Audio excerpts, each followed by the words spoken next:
നമസ്കാരം. വചന സമീക്ഷയുടെ പുതിയൊരു അധ്യായത്തിലേക്ക് എല്ലാ പ്രിയ പ്രേക്ഷകർക്കും സ്വാഗതം. ഇന്നത്തെ വിചിന്തനത്തിനായുള്ള തിരുവചന ഭാഗം സങ്കീർത്തനങ്ങൾ 123 അധ്യായം 1 വാക്യം.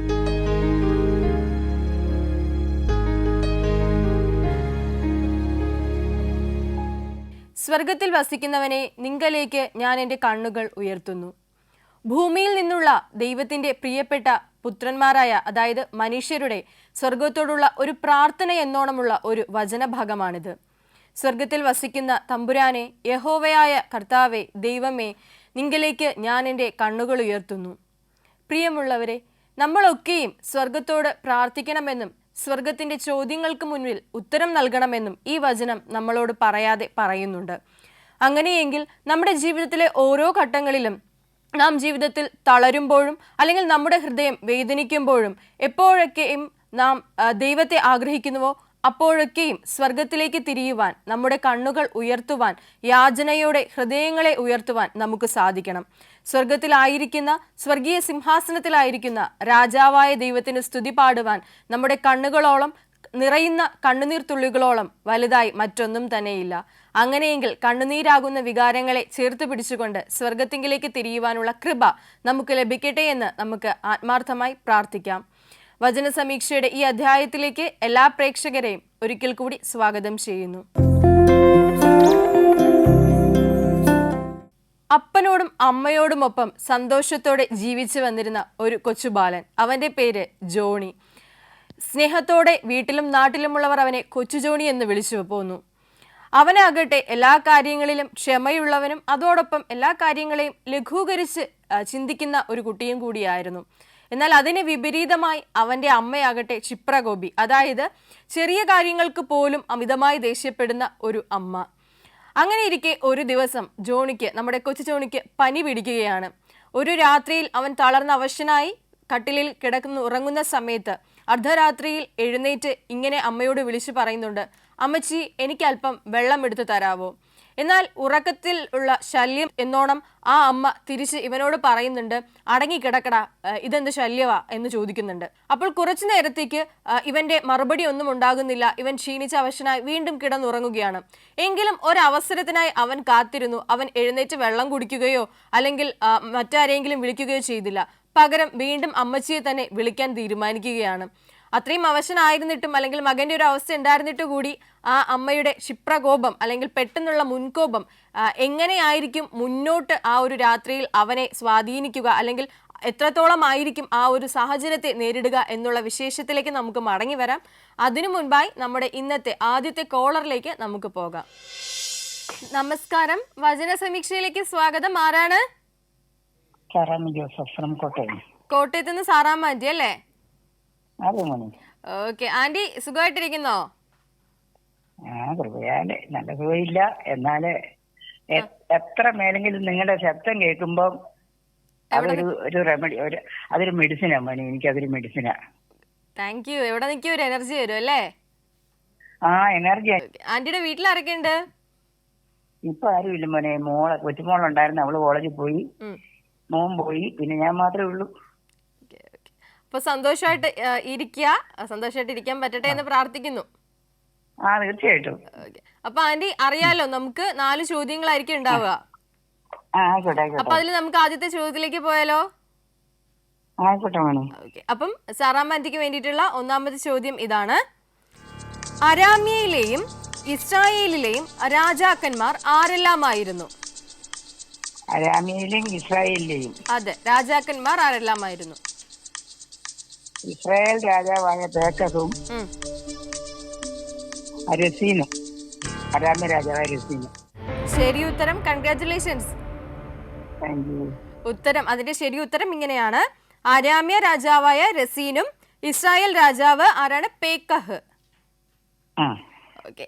അപ്പോ ആന്റി സന്തോഷമായിട്ട് ഇരിക്കുന്നു എന്ന് വിശ്വസിക്കുന്നു. അപ്പൊ അങ്ങനെയാണെങ്കിൽ സന്തോഷത്തിൽ ഒരു പാട്ട് പാടിയാലോ? അപ്പൊ ആന്റി പാടിക്കോളൂ.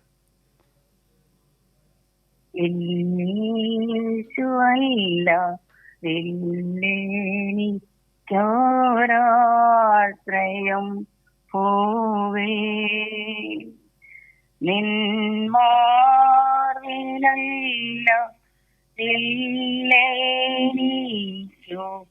വിശ്രാമം വേറെ ഈ പാരിലും പാരത്തിലും നേസ്തുല്യനൻ പ്രിയൻ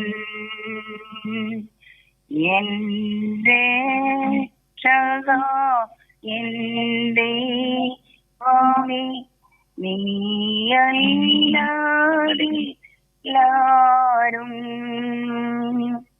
എന്നീശു മാത്രം മതിയേ നീക്കേടുനേരത്തും.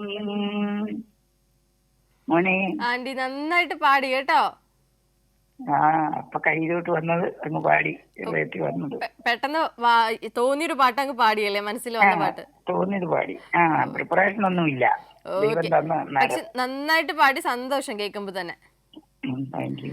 ഓക്കെ, നമുക്കെന്നാ രണ്ടാമത്തെ ചോദ്യത്തിലേക്ക് പോയാലോ? ആയിക്കോട്ടെ. ഓക്കെ, അപ്പൊ ആന്റിക്ക് വേണ്ടിയിട്ടുള്ള രണ്ടാമത്തെ ചോദ്യം ഇതാണ്. അരാമ്യ രാജാവും ഇസ്രായേൽ രാജാവും യെരുശലേമിനെതിരെ പുറപ്പെട്ട യുദ്ധത്തിന്റെ അനന്തരഫലം എന്തായിരുന്നു?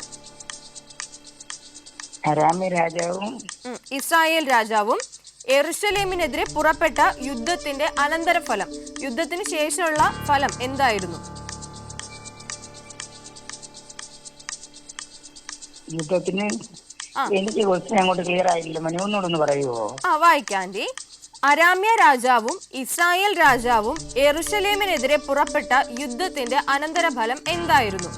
അതായത് അവര് തോറ്റുപോയി, അവർക്ക് പിടിക്കാൻ കഴിഞ്ഞില്ല. ശരി ഉത്തരം, കൺഗ്രാറ്റുലേഷൻസ്. അതിന്റെ ശരി ഉത്തരം ഇങ്ങനെയാണ്: അതിനെ കീഴടക്കുവാൻ അവർക്ക് കഴിഞ്ഞില്ല. ശരി. ഓക്കെ, അപ്പോ രണ്ട് ക്വസ്റ്റ്യൻസ് ശരിയാക്കിയിട്ടുണ്ട്. സന്തോഷമായില്ലേ? തീർച്ചയായിട്ടും. ഓക്കെ, നമുക്കെന്നാ മൂന്നാമത്തെ ചോദ്യത്തിലേക്ക് പോകാം. ആയിക്കോട്ടെ. ഓക്കെ, ചോദ്യം ഇതാണ്. അരാം ആരോട് യോജിച്ചിരിക്കുന്നു എന്നാണ് ദാവീദ് ഗൃഹത്തിന് അറിവ് കിട്ടിയത്? എഫ്രൈമിനോട് യോജിച്ചിരിക്കുന്നെന്ന് അറിവ് കിട്ടി. ഒരു സംശയം ഇല്ലല്ലേ ഇതിലൊന്നും? ഇല്ല. ശരി ഉത്തരം, കൺഗ്രാറ്റുലേഷൻസ്. Thank you. ഉത്തരം ഇതാണ്, എഫ്രൈമിനോട്. അതെ. അപ്പോ ഈ മൂന്ന് ചോദ്യങ്ങൾ ശരിയായിട്ടുണ്ട്. അപ്പോ ഇത്രയും എളുപ്പത്തിൽ പെട്ടെന്ന് ഉത്തരങ്ങൾ പറയുന്ന ഒരാൾക്ക് ഒരു വചനം കൂടി പറയാൻ പറ്റുമോ? പറയാം. പറഞ്ഞോളൂ. ഞാൻ നിന്നെ ഉപേക്ഷിക്കുകയില്ല, കൈവിടുകയില്ല. ഞാൻ നിന്നെ ഇരുന്നാൾ ഉപേക്ഷിക്കുകയില്ല, കൈവിടുകയില്ല. ഞാൻ നിന്നെ അനാഥനായിട്ട് വിടുകയില്ല. ഞാൻ നിന്റെ കൂടെ വരും, ഞാൻ നിന്നോട് കൂടെ ഇരിക്കും. ഈശോ കൂടെ ഇരിക്കുന്നതായിട്ടൊക്കെ തോന്നിയിട്ടുണ്ടോ എനിക്ക്? അയ്യോ, തീർച്ചയായിട്ടും. അതില്ലെങ്കിൽ പിന്നെ ഞാൻ ഇല്ലല്ലോ. വലിയൊരു സാക്ഷിയാണ് കേട്ടോ അത്. ഓക്കെ, അപ്പൊ നമുക്ക് ലാസ്റ്റ് എന്തോ ആന്റി പറഞ്ഞോളൂ. ദൈവം നടത്തുന്നതുകൊണ്ട് മോനെ ഓരോ നിമിഷവും കൈക്ക് പിടിച്ച് നടത്തുന്നു. തീർച്ചയായിട്ടും. അപ്പൊ ഇനിയും ദൈവ കരുതലും ദൈവ കൃപയും ഈശോ അടുത്തിരിക്കുന്നതായിട്ടും ഒക്കെ ഉള്ള അനുഗ്രഹങ്ങൾ ഇനിയും ജീവിതത്തിൽ മുന്നോട്ട് കിട്ടട്ടെ എന്ന് പ്രാർത്ഥിക്കുന്നു കേട്ടോ. നമുക്കെന്നാ ലാസ്റ്റ് ചോദ്യത്തിലേക്ക് പോയാലോ? ആയിക്കോട്ടെ. ഓക്കെ, അപ്പം സാറാമാന്റിക്ക് വേണ്ടിയിട്ടുള്ള അവസാനത്തെ ചോദ്യം, നാലാമത്തെ ചോദ്യം ഇതാണ്. കാട്ടിലെ വൃക്ഷങ്ങൾ കാറ്റുകൊണ്ട് ഉലയുന്നത് പോലെ ഉലഞ്ഞു പോയത് ആരുടെ ഹൃദയമാണ്? ഇസ്രായേൽ മക്കളുടെയും രാജാവിന്റെയും ഹൃദയം. ആന്റി, അത് കുറച്ചുകൂടി ഒന്ന് സ്പെസിഫിക് ആയിട്ടൊന്ന് നോക്കാവോ? അത് ഒരാളുടെ പേരും കൂടെയുള്ള ആൾക്കാരുടെയും ഒരു മെൻഷൻ അങ്ങനെയും ചെയ്തിട്ടുണ്ട്. അതായത് കാട്ടിലെ വൃക്ഷങ്ങൾ കാറ്റുകൊണ്ട് ഉലയുന്നത് പോലെ ഉലഞ്ഞു പോയത് ആരുടെ ഹൃദയമാണ്? ആരെയോ ഒരാളുടെ ഹൃദയവും പിന്നെ കൂടെയുള്ള ആൾക്കാരും. അത് കറക്റ്റായിട്ട് ഒരു മെൻഷൻ ചെയ്തിട്ടുണ്ട് നമ്മുടെ ബൈബിളിൽ. ആരാം എഫ്രൈമിനോട് യോജിച്ചിരിക്കുന്നു എന്ന് ദാവീദ് ഗൃഹത്തിന് അറിവ് കിട്ടിയപ്പോൾ അവന്റെ ഹൃദയവും അവന്റെ ജനത്തിന്റെ ഹൃദയവും കാട്ടിലെ വൃക്ഷങ്ങൾ കാറ്റുകൊണ്ട് ഉലയും പോലെ ഉലഞ്ഞുപോയി. ശരി ഉത്തരമാണ്, കൺഗ്രാറ്റുലേഷൻസ്. അപ്പൊ അതിന്റെ ശരി ഉത്തരം ഇങ്ങനെയാണ്, ദാവീദും അവന്റെ ജനത്തിന്റെ. അപ്പൊ ആന്റി സന്തോഷമായില്ലേ? എല്ലാ ഉത്തരങ്ങളും ശരിയാക്കി, ഒരു പാട്ടൊക്കെ പാടി വചനം പറഞ്ഞു. ഹാപ്പി അല്ലേ? തീർച്ചയായിട്ടും. അപ്പം തീർച്ചയായിട്ടും ഇനി വചന സമീക്ഷ മുന്നോട്ടുള്ള എല്ലാ ദിവസങ്ങളിലും കാണുക. നമ്മൾ വചന സമീക്ഷയിൽ ഇനിയും വിളിക്കാം കേട്ടോ. എല്ലാരും എല്ലാവരുടെയും അന്വേഷണം പറഞ്ഞേക്കണം. പറയാം. ആ, okay, thank you thank you madam. Aunty, thank you so much. കോട്ടയത്തു നിന്ന് സാറാമ്മ ആൻറ്റി ആയിരുന്നു നമ്മളോടൊപ്പം കോളിൽ ഉണ്ടായിരുന്നത്. ഭയങ്കര പോസിറ്റീവായിട്ടുള്ള ഒരു നല്ല സംസാരം കൂടിയായിരുന്നു ആൻറ്റിയുടെ. അപ്പോൾ ആൻറ്റി എല്ലാ ചോദ്യങ്ങൾക്കും ശരി ഉത്തരം നൽകി, നമുക്ക് വേണ്ടി ഒരു പാട്ട് പാടി, വചനം പറഞ്ഞു, അങ്ങനെ നല്ലൊരു എന്താ പറയുക എക്സ്പീരിയൻസ് ഷെയർ ചെയ്ത് നമ്മളോടൊപ്പം കോളിലുണ്ടായിരുന്നു. അപ്പോൾ ആൻറ്റിക്കും കുടുംബത്തിനും ഒക്കെ വേണ്ടിയിട്ട് നമുക്ക് പ്രാർത്ഥിക്കാം, നമ്മുടെ പ്രാർത്ഥനയിൽ ഓർക്കാം. നമ്മുടെ കഥയിലേക്ക് നമുക്ക് മടങ്ങി വരാം. നമ്മുടെ കൊച്ചുജോണി പനിയുടെ ഒരു കിടക്കയിലായിരുന്നുകൊണ്ട് അമ്മയോട് സഹായം ചോദിക്കുന്ന ഒരു സാഹചര്യത്തിലായിരുന്നു നമ്മൾ എത്തി നിന്നത്. അപ്പോൾ ആദ്യത്തെ തവണ ചോദിച്ചപ്പോൾ അവൻ്റെ അമ്മ തന്നെ പറഞ്ഞു അടങ്ങി കിടക്കടാ, ശല്യം ചെയ്യാതെ എന്നുള്ള ഒരു ഉത്തരം. രണ്ടാമത്തെ തവണയും അവൻ മടുപ്പില്ലാതെ തന്നെ അമ്മയോട് ചോദിക്കുന്നുണ്ട്, അമ്മച്ചി എനിക്ക് കുറച്ച് വെള്ളം എടുത്തു തരാമോ. അപ്പോൾ രണ്ടാമത്തെ തവണയും കൂടി ആയപ്പോൾ അമ്മയ്ക്ക് ഭയങ്കര ദേഷ്യം വന്നു. അമ്മ അവനോട് പറയുന്നുണ്ട്, എടാ ചെറുക്കാൻ മര്യാദയ്ക്ക് അടങ്ങി ഒതുങ്ങി അവിടെ എവിടെയെങ്കിലും കിടന്നോണം. നിന്റെ തലയുടെ മുകളിലല്ലേ കല ഉരിക്കുന്നത്, അതിൽ വെള്ളം ഇല്ലയോ, അതിൻ്റെ അടുത്ത് ഗ്ലാസ്സിലെയോ, നിനക്ക് കൈയില്ലയോ, എടുത്ത് കുടിച്ചുകൂടെ. നമ്മുടെയൊക്കെ അമ്മമാർ നമ്മളോട് പറയുന്ന പോലെ, നമ്മളെ ശാസിക്കുന്ന പോലെ അമ്മ അവനോട് ശാസിക്കുകയാണ്. പക്ഷെ എന്നിരുന്നാലും നമ്മൾ പറഞ്ഞു അവൻ്റെ അമ്മയ്ക്ക് മുൻകോപമുണ്ട്, അല്ലെങ്കിൽ പെട്ടെന്ന് ദേഷ്യം വരുന്ന ക്ഷിപ്രകോപി കൂടിയാണെന്ന്. അപ്പോൾ ഇവൻ ഈ ചോദിക്കുമ്പോഴെല്ലാം അമ്മ സാധാരണ അമ്മമാർ പറയുന്നതിനേക്കാളും കുറച്ചും കൂടി ഒന്ന് പരുഷമായിട്ടാണ് അവനോട് സംസാരിക്കുന്നത്. അപ്പോൾ നമ്മളൊക്കെ ആണെങ്കിലും സ്വാഭാവികമായിട്ട് പേടിച്ചു പോവും, അല്ലെങ്കിൽ ഭയങ്കരമായിട്ട് സങ്കടം വരും. പക്ഷേ ആദ്യമേ പറഞ്ഞു, കൊച്ചുജോണി എന്ന് പറയുന്നത് നമ്മുടെ സാഹചര്യങ്ങൾ വരുമ്പോൾ, അല്ലെങ്കിൽ വിഷമിപ്പിക്കുന്ന ദേഷ്യപ്പെടുന്ന സാഹചര്യങ്ങൾ വരുമ്പോൾ അതിനെല്ലാം ലഘൂകരിച്ച് കാണുന്ന ഒരു കുഞ്ഞു ബാലൻ കൂടിയായിരുന്നു. അപ്പോൾ അവൻ ഇതിലൊന്നും തളർന്നില്ല, അവൻ ഇതൊന്നും മതിയായില്ല. അവൻ എഴുന്നേക്കാനും വയ്യ, ആ വെള്ളം എടുത്ത് കുടിക്കാനും വയ്യ. അവൻ്റെ അമ്മച്ചി തന്നെ എടുത്തു കൊടുക്കണം എന്നുള്ളൊരു ചിന്ത അവൻ്റെ മനസ്സിലുണ്ട്, അങ്ങനെ ഒരു ആഗ്രഹം അവൻ്റെ മനസ്സിലുണ്ട്.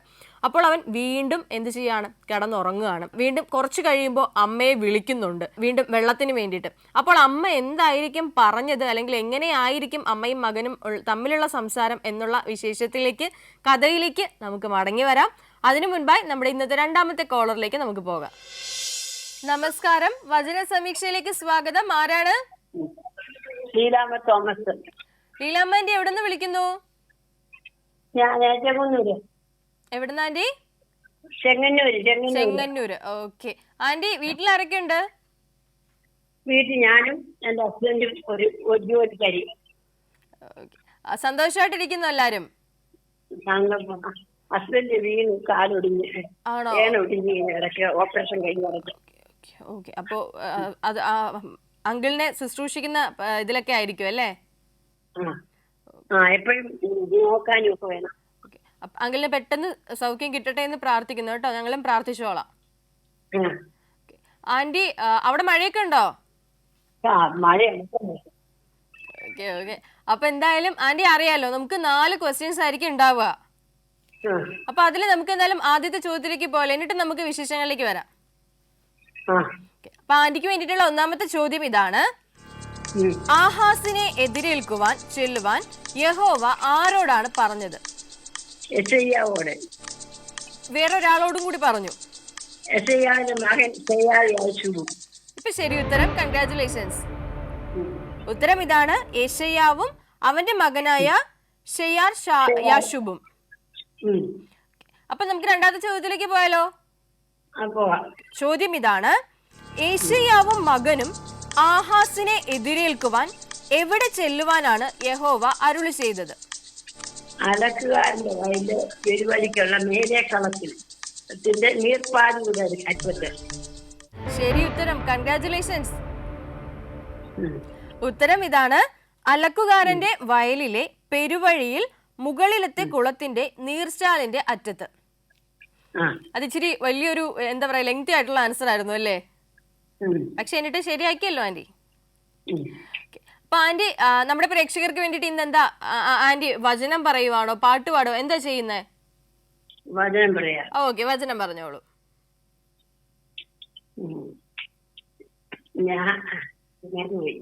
എടുക്കട്ടെ, ഞാൻ പറയാം. ഇഷ്ടമുള്ള വചനം പറഞ്ഞാ മതി. തന്റെ ഏകജാതനായ വിശ്വസിക്കുന്ന ഏവരും നശിച്ചു പോകാതെ നിത്യജീവൻ പ്രാപിക്കേണ്ടതിന് ദൈവം അവനെ നൽകുവാൻ ലോകത്തെ സ്നേഹിച്ചു. അതിന്റെ റെഫറൻസും കൂടി ഒന്ന് പറയാവോ? യോഹന്നാന്റെ സുവിശേഷം 2-ാം അധ്യായത്തിലാണ്, 2-ാം അധ്യായത്തിൽ 3:16. സന്തോഷം വചനം കേട്ടപ്പോ. അപ്പം അത് അതുപോലെ തന്നെ നമ്മുടെ ദൈവത്തെ വിളിക്കുന്ന ആരും നശിച്ചു പോകാതിരിക്കാൻ ദൈവം കൃപ തരട്ടെ. അങ്ങനെ എല്ലാ മക്കളും ദൈവത്തെ വിളിക്കട്ടെ എന്ന് നമുക്ക് പ്രാർത്ഥിക്കാം. ലോകം മുഴുവനും വിളിക്കട്ടെ എന്ന് പ്രാർത്ഥിക്കാം. അപ്പൊ നമുക്ക് അടുത്ത ചോദ്യത്തിലേക്ക് പോയാലോ? അപ്പോ ലീലാമ്മ ആന്റിക്ക് വേണ്ടിയിട്ടുള്ള മൂന്നാമത്തെ ചോദ്യം ഇതാണ്: എന്ത് ആശ്വാസ വചനങ്ങൾ ആഹാസിനോട് പറയാനാണ് യഹോവ യേശയ്യാവിനെ ഭരമേൽപ്പിച്ചത്? സൂക്ഷിച്ചുകൊള്ളുക, സമാധാനമായിരിക്കുക, നീ അവരെ ഭയപ്പെടണം, ധൈര്യം ക്ഷയിച്ചു പോകരുത്. ശരി ഉത്തരം. കൺഗ്രാറ്റുലേഷൻസ്.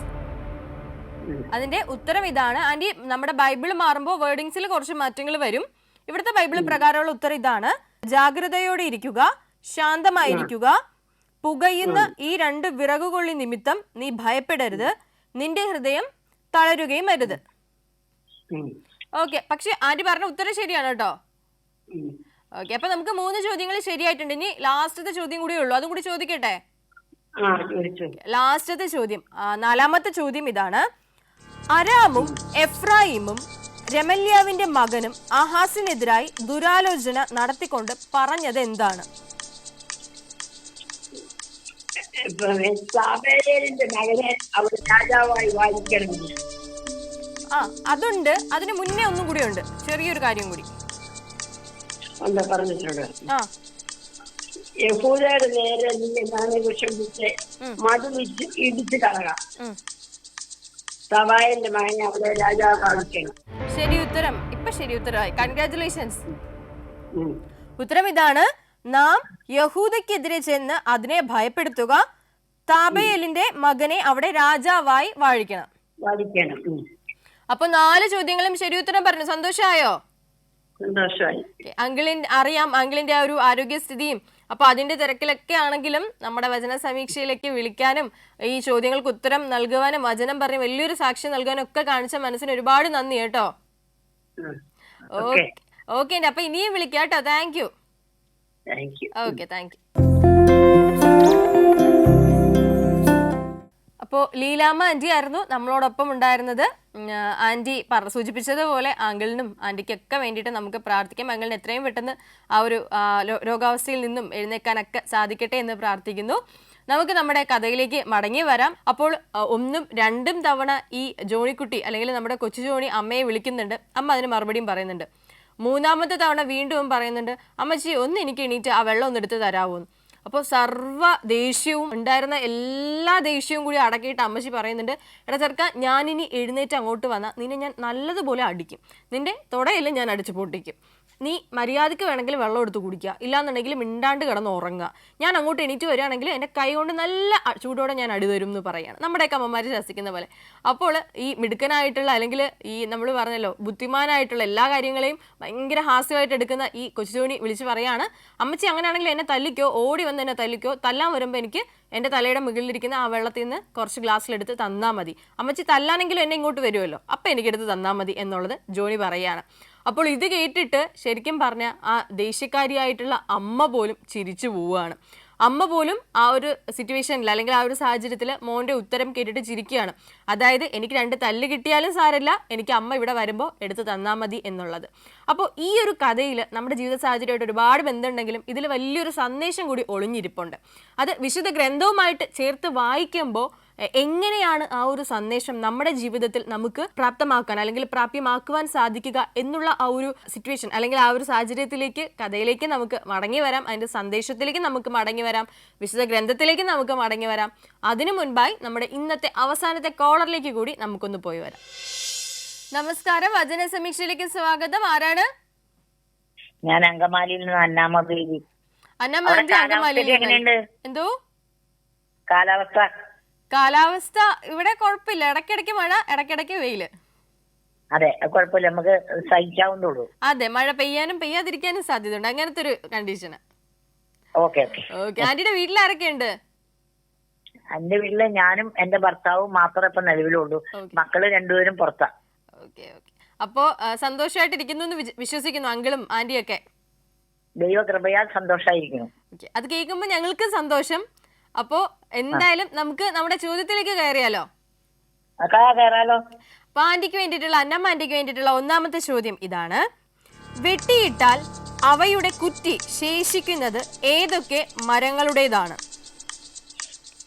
കരിമരവും കരുവേലകും. ശരി ഉത്തരം കൺഗ്രാറ്റുലേഷൻസ്. Okay, thank U. അതിന്റെ ഉത്തരം ഇങ്ങനെയാണ്, കരിമരവും കരുവേലകവും. അതന്നെ. അപ്പൊ രണ്ടാമത്തെ ചോദ്യത്തിലേക്ക് പോയാലോ? പോവാലോ. ഓക്കെ, ചോദ്യം ഇതാണ്. എന്നാലും യഹോവയുടെ ഉത്തരത്തിൽ ഒരു പ്രതീക്ഷ നൽകുന്നത് എന്തായിരുന്നു? ക്വസ്റ്റ്യൻ ക്ലിയർ ആയോ ആന്റി? എന്നാലും യഹോവയുടെ ഉത്തരത്തിൽ ഒരു പ്രതീക്ഷ നൽകുന്നത് എന്തായിരുന്നു? വെട്ടിയിട്ടാൽ അവയുടെ കുറ്റി ശേഷിച്ചിരിക്കുന്ന പോലെ വിശുദ്ധ സന്തതിയുടെ ഒരു കുറ്റിയായി ശേഷിക്കും. ശരി ഉത്തരം, congratulations. Okay, thank U. Okay, അതിന്റെ ഉത്തരം ഇങ്ങനെയാണ്, വിശുദ്ധ സന്തതി ഒരു കുറ്റിയായി ശേഷിക്കും. അപ്പൊ ആന്റി, ഇന്ന് നമ്മുടെ പ്രേക്ഷകരായിട്ട് ഒരു വചനം പങ്കുവയ്ക്കാവോ? പിന്നെന്താ, ഞാൻ ബൈബിള് വായിച്ചപ്പോ ഞാൻ എടുത്തു വെച്ചേക്കണതാണ്. പറഞ്ഞോളൂ. ജ്ഞാനമുള്ള മകൻ അപ്പനെ സന്തോഷിപ്പിക്കുന്നു, ഭോഷനായ മകൻ അമ്മയ്ക്ക് വ്യസനഹേതുവാകുന്നു. ദുഷ്ടതയാൽ സമ്പാദിക്കുന്ന ധനം ഒന്നിനും ഉപകരിക്കുന്നില്ല. സദൃശവാക്യങ്ങൾ 10-ാം അധ്യായത്തിന്റെ 1-2 വാക്യങ്ങൾ. ഞാൻ പറയാം, ജ്ഞാനമുള്ള മകൻ എന്ന് പറഞ്ഞാൽ ഒരു മക്കള് നല്ലപോലെ ജയിച്ച് നല്ല മാർക്കൊക്കെ കിട്ടിയ അപ്പനും അമ്മയ്ക്കും ഒക്കെ ഭയങ്കര ബഹുമാനമായിരിക്കും. അവരപ്പോ ഒരു പറച്ചിലുണ്ട്, എന്റെ മോനോ എന്താ ഇങ്ങനെ, എന്റെ മോൻ പഠിച്ചും എടുക്കണ, എവിടെ ചെന്നാലും സമ്മാനം മേടിച്ചുകൊണ്ട് വരുള്ളൂ, പഠിക്കാനായാലും പാട്ടിനായാലും പ്രസംഗത്തിനായാലും എന്റെ മോൻ നല്ല സമ്മാനം മേടിക്കും എന്ന് പറയും. ആ സമയത്ത് ഒരു മകൻ, കൊള്ളൂലാത്ത മകൻ നീങ്ങി ആ മകൻ ഏറ്റവും ദുഃഖം ഉണ്ടാക്കുന്നത് അതിന്റെ അമ്മയ്ക്കാ. അമ്മയായിരിക്കും കരയുന്നത്, ദൈവസന്നതിയില് കരയുന്നത്. അമ്മയ്ക്ക് മിസ്നേഹം എന്ന് പറയണേ. അമ്മ ഏറ്റവും, ഇപ്പൊ തൊട്ടടുത്തൊരു വീട്ടിലുണ്ടായതാ, നല്ല മോനായിരുന്നു, 10-ാം ക്ലാസ് വരെ നല്ലോണം പഠിച്ചു. 10-ാം ക്ലാസ് കഴിഞ്ഞപ്പോ അവൻ കഞ്ചാവിന് അടിമയും. അവന്റെ അപ്പൻ വീട്ടില് കേട്ടൂല, അങ്ങനെയായി. ഇപ്പൊ തൊട്ടടുത്ത വീട്ടിലാണ് തന്നെ സംഭവം. എന്റെ അമ്മ കരഞ്ഞ് കരഞ്ഞ് കരഞ്ഞ് കരഞ്ഞ് പള്ളികള് ഒക്കെ പോയി പ്രാർത്ഥിച്ച് അങ്ങനെ ഇപ്പൊ ഈ അമ്മ ഉണ്ടല്ലോ മോളെ, ഒരു ദിവസം പള്ളിയിലൊക്കെ പോയിണ്ട് വന്ന വഴി വണ്ടി അടിച്ചു മരിച്ചു. അത് കഴിഞ്ഞ് ഈ മകൻ ഉണ്ടല്ലോ, അതോടുകൂടി മാനസാന്തരപ്പെട്ടു. ഈ കഞ്ചാവിൽ നിന്നും മാറി, കള്ളുകുടിയിൽ നിന്നും മാറി, ഒരുപാട് സന്തോഷായി. അപ്പൊ ഈ അമ്മയുടെ കണ്ണുനീര് ദൈവം കണ്ടു. അതൊരു അനുഭവമാണ്. തൊട്ടടുത്ത വീട്ടിലുണ്ടായതാ. ഈ അമ്മ മരിച്ചോടുകൂടി ആ കൊച്ചു മാനസാന്തരപ്പെട്ടു. ഇപ്പൊ ആ കൊച്ചു 34-ാമത്തെ വയസ്സിൽ കല്യാണം കഴിച്ചു. എന്തൊക്കെ പറഞ്ഞാലും അമ്മയുടെ നഷ്ടത്തിലൂടെ അല്ലേ, അമ്മ മരിച്ചതിന് ശേഷം അമ്മയ്ക്ക് ഇത് കാണാനുള്ള ഒരു ഭാഗ്യം ഉണ്ടായില്ല. പക്ഷെ സ്വർഗത്തിലിരുന്നോണ്ട് തീർച്ചയായിട്ടും മോന് വേണ്ടി പ്രാർത്ഥിച്ചുകൊണ്ടായിരിക്കുമല്ലോ. അമ്മ എന്ത് കരച്ചിലാ. നമ്മുടെ അച്ഛനൊക്കെ ആയി വന്നപ്പോ അച്ഛന്റെ കാൽമ കെട്ടിപ്പിടിക്കുന്നത് വിളിക്കും, എന്റെ അച്ഛൻ ഒന്ന് പ്രാർത്ഥിക്കും, എന്റെ ആയിപ്പോയില്ല, ഞാൻ ആർക്കും ഒരു ദ്രോഹം ചെയ്തില്ല. ചേച്ചി സമാധാനമായിട്ട് ഇതിനൊരു മാറ്റം ദൈവം തരും. അതെ, ഒരു വിഷമം ഉണ്ടെങ്കിൽ അതിനെ കടന്ന് ഒരു വലിയ സന്തോഷം ദൈവം തരുമല്ലോ. ആരെ അത്ഭുതപ്പെടുത്തണ മാതിരിയിലായി ആ കൊച്ചിയർക്കന്റെ മാറ്റം. എല്ലാ ദിവസവും ജോലിക്ക് പോകുന്നു, 34-ാമത്തെ വയസ്സിൽ കല്യാണം കഴിച്ചു, നമ്മള് സന്തോഷമുള്ളത് മാത്രമല്ല, ഒരാളെ കഴിയുമ്പോ അവരുടെ പ്രാർത്ഥനയിൽ കൂടെ ആ ആൾക്ക് മാനസാന്തരം ഉണ്ടാവും. അതെ, തീർച്ചയായിട്ടും ആന്റിയുടെ വലിയൊരു സന്ദേശം ഉണ്ടല്ലോ, അതായത് ഒരു സാക്ഷ്യം ഉണ്ടല്ലോ. അത് നമ്മുടെ വചന സമീക്ഷ കണ്ടുകൊണ്ടിരിക്കുന്ന എല്ലാ യൂത്തിനും, യുവജനങ്ങൾക്കും അത് വലിയൊരു അനുഭവമായിട്ട് മാറട്ടെ. കാരണം നമ്മുടെ ലഹരിയൊക്കെ കൂടി വരുമല്ലോ. അതെ. അപ്പൊ ലഹരിക്ക് അടിമയായിട്ടുള്ള എല്ലാ മക്കളും ആ ഒരു അടിമത്തത്തിൽ നിന്ന് മോചിതരാകട്ടെ എന്ന് നമുക്ക് പ്രാർത്ഥിക്കാം. ഓക്കെ. അപ്പൊ നമുക്ക് അങ്ങനെയാണെങ്കിൽ അടുത്ത ചോദ്യത്തിലേക്ക് പോയാലോ? അപ്പൊ ആന്റിക്ക് വേണ്ടിയിട്ടുള്ള 3-ാമത്തെ ചോദ്യം ഇതാണ്. വെട്ടിയിട്ടാൽ കരിമരത്തിന്റെയും കരുവേലകത്തിന്റെയും കുറ്റി ശേഷിക്കുന്നത് പോലെ കുറ്റിയായി ശേഷിക്കുന്നത് എന്താണ്? വിശുദ്ധ സന്തതി. ശരി ഉത്തരം, കൺഗ്രാറ്റുലേഷൻസ്. അപ്പൊ എന്തായാലും ശരി ഉത്തരമാണ്. അതിന്റെ ഉത്തരം വിശുദ്ധ സന്തതി. അപ്പൊ 3 ചോദ്യങ്ങൾ ശരിയാക്കിയിട്ടുണ്ട്. ലാസ്റ്റത്തെ ചോദ്യം കൂടി ചോദിക്കുവാണേ. അപ്പൊ 4-ാമത്തെ ചോദ്യം ഇതാണ്. യഹൂദ രാജാവായ ആഹാസിന്റെ കാലത്ത് യെരുശലേമിനെതിരെ യുദ്ധത്തിനായി ഒത്തുകൂടിയ രാജ്യങ്ങൾ ഏതെല്ലാമാണ്? ക്വസ്റ്റ്യൻ ക്ലിയർ അല്ലേ ആന്റി? യഹൂദ രാജാവായ ആഹാസിന്റെ കാലത്ത് യെരൂശലേമിനെതിരെ യുദ്ധത്തിനായി ഒത്തുകൂടിയ രാജ്യങ്ങൾ ഏതെല്ലാമാണ്? യഹൂദ രാജാവായ ആഹാസിന്റെ കാലത്ത് ആരാമ്യ രാജാവായ രസീനും രമല്യാവിന്റെ മകനായി ഇസ്രായേൽ രാജാവായ പോക്കുഹും യെരൂശലേമിന്റെ നേരെ യുദ്ധം ചെയ്യുവാൻ പുറപ്പെട്ടിരുന്നു. അത് തന്നെയാണ് അത് തന്നെയാണ് അതിൽ തന്നെ ഉത്തരമുണ്ട്. അത് തന്നെയാണ് ശരി ഉത്തരം. ആരൊക്കെയാ? അതിന്റെ ഉത്തരം ഇങ്ങനെയാണ്: അരാമ്യരും ഇസ്രായേലും. ഓക്കെ. അപ്പൊ 4 ചോദ്യങ്ങളും ശരി ഉത്തരം പറഞ്ഞപ്പോ ഉള്ളിന്റെ ഉള്ളിൽ നിന്ന് ഒരു സന്തോഷമില്ലേ? ഓ, ആ പാട്ട് പാടണ്ടല്ലോ. ആന്റി പാടിക്കോളൂ. എന്റെ ദൈവം മഹത്വത്തിൽ ആർദ്രവാനായി ജീവിക്കുമ്പോൾ സാധു ഞാനീ ഭൂമി തന്നിൽ ക്ലേശിപ്പൂ. ഏതും കാര്യമില്ല നിന്റെ ഉള്ളം ചൊല്ലുന്നു. എന്റെ ദൈവം മഹത്വത്തിൽ ആർദ്രവാനായി ജീവിക്കുമ്പോൾ സാധു ഞാനീ ഭൂമി തന്നിൽ ക്ലേശിപ്പൂ. ഏതും കാര്യമില്ലെന്നെന്റെ ഉള്ളം ചൊല്ലുന്നു. നാളെയെ കൊണ്ടെൻ മനസ്സിൽ ലവലേശം ഭാരമില്ല. ഓരോ നാളും എന്റെ താതൻ നടത്തിയിടുമെന്നെ. Okay, anti പാടിയിട്ടോ. ആ ഒരു സന്തോഷം മീൻസ് എന്താ പറയാ, ഒരു പോസിറ്റിവിറ്റി ഉള്ള ഒരു പാട്ട്. അപ്പൊ ആന്റി എന്തായാലും ഇന്നത്തെ ഒരു കോളിലൂടെ നമ്മളൊരു വചനം പങ്കുവച്ചു, അതിന്റെ ഒരു അനുഭവം പറഞ്ഞു, പാട്ട് പാടി, 4 ഉത്തരങ്ങൾ ശരിയാക്കി. അപ്പൊ എന്തൊക്കെ പറഞ്ഞാലും ഈ ഒരു സന്തോഷം ഇന്നത്തെ ദിവസം മുഴുവനും, ഈ ഒരു ആഴ്ച മുഴുവനും, മാസം മുഴുവനും നിൽക്കട്ടെ എന്ന് പ്രാർത്ഥിക്കുന്നു കേട്ടോ. നല്ല അനുഗ്രഹങ്ങൾ ആ ചാനലിനും എന്റെ മക്കൾക്കും അവിടെ പങ്കെടുക്കണ എല്ലാവർക്കും ഉണ്ടാവട്ടെ. എല്ലാവരും ദൈവകൃപയും കൊണ്ട് നിറയട്ടെ.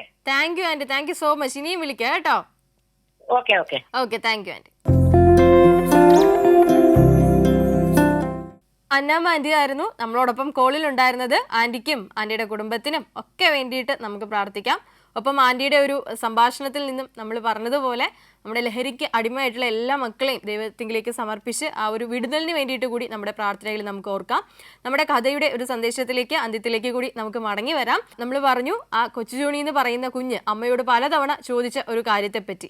അപ്പോൾ ഇവിടെ അവൻ ചെയ്തത് വിശുദ്ധ ഗ്രന്ഥവുമായിട്ട് നമുക്ക് കൂട്ടി വായിക്കുമ്പോൾ നമുക്ക് പറയാൻ പറ്റും, പ്രാർത്ഥിക്കുമ്പോൾ മടുപ്പ് കൂടാതെ പ്രാർത്ഥിക്കുക എന്നുള്ളത്. ലൂക്കായുടെ സുവിശേഷം 18-ാം അധ്യായം 1-ാം വാക്യത്തിൽ അത് വ്യക്തമായിട്ട് പറയുന്നുണ്ട്. നമ്മൾ പ്രാർത്ഥിക്കുമ്പോൾ ഒരിക്കലും മടുപ്പ് തോന്നാതെ സ്ഥിരതയോടുകൂടി പ്രാർത്ഥിക്കാൻ വേണ്ടിയിട്ട്. ഇവിടെ ആ കൊച്ചു ജോണി ചെയ്തത് അത് തന്നെയാണ്. അവൻ മടുപ്പില്ലാതെ അമ്മയോട് ചോദിച്ചുകൊണ്ടിരുന്നു. ചോദിച്ച് അവന്റെ നാക്കിന് തളർച്ച സംഭവിച്ചില്ലെങ്കിലും കേട്ട് അമ്മയ്ക്ക് മടുപ്പുണ്ടായി. പക്ഷെ എന്നിരുന്നിട്ടും അവന്റെ ആവശ്യത്തിന് വേണ്ടിയിട്ട് അവൻ ചോദിച്ചുകൊണ്ടേയിരുന്നു. ഇത് തന്നെയായിരിക്കണം ദൈവത്തോടുള്ള, സ്വർഗത്തോടുള്ള നമ്മുടെ മനോഭാവവും. 1-2 തവണയല്ല, പിന്നെയോ സ്വർഗം നമ്മുടെ പ്രാർത്ഥന കേൾക്കുന്നത് വരെയും നമ്മൾ ചോദിച്ചുകൊണ്ടേയിരിക്കണം, പ്രാർത്ഥിച്ചുകൊണ്ടേയിരിക്കണം, സ്വർഗത്തെ നോക്കിക്കൊണ്ടേയിരിക്കണം, യാചിച്ചുകൊണ്ടേയിരിക്കണം. അങ്ങനെയെങ്കിൽ പ്രാർത്ഥിക്കുവാൻ നമുക്ക് മടുപ്പുണ്ടാവുകയില്ല, നമുക്ക് ദൈവത്തിങ്കിൽ ആയിരിക്കുവാനും മടുപ്പുണ്ടാവുകയില്ല. പ്രിയമുള്ളവരെ, നമ്മുടെ ജീവിതത്തിൽ ഈ ഒരു വചനത്തെ, ഈ ഒരു കഥയുടെ സാരാംശത്തെ ഉള്ളിലേക്ക് സ്വീകരിക്കുവാൻ നമുക്ക് പരിശ്രമിക്കാം. പ്രാർത്ഥനയിൽ സ്ഥിരതയോടുകൂടി മടുപ്പില്ലാതെ ദൈവത്തിന് മുന്നിൽ മുട്ടുകുത്തി പ്രാർത്ഥിക്കുവാനുള്ള കൃപ നമുക്ക് ഏവർക്കും ലഭിക്കട്ടെ എന്ന് നമുക്ക് ആത്മാർത്ഥമായിട്ട് ആഗ്രഹിക്കാം. ഇതോടുകൂടി വചന സമീക്ഷയുടെ ഈ ഒരു അധ്യായം ഇവിടെ പൂർണ്ണമാകുന്നു. പുതിയൊരു അധ്യായത്തിൽ നമുക്ക് വീണ്ടും കണ്ടുമുട്ടാം. നന്ദി, നമസ്കാരം.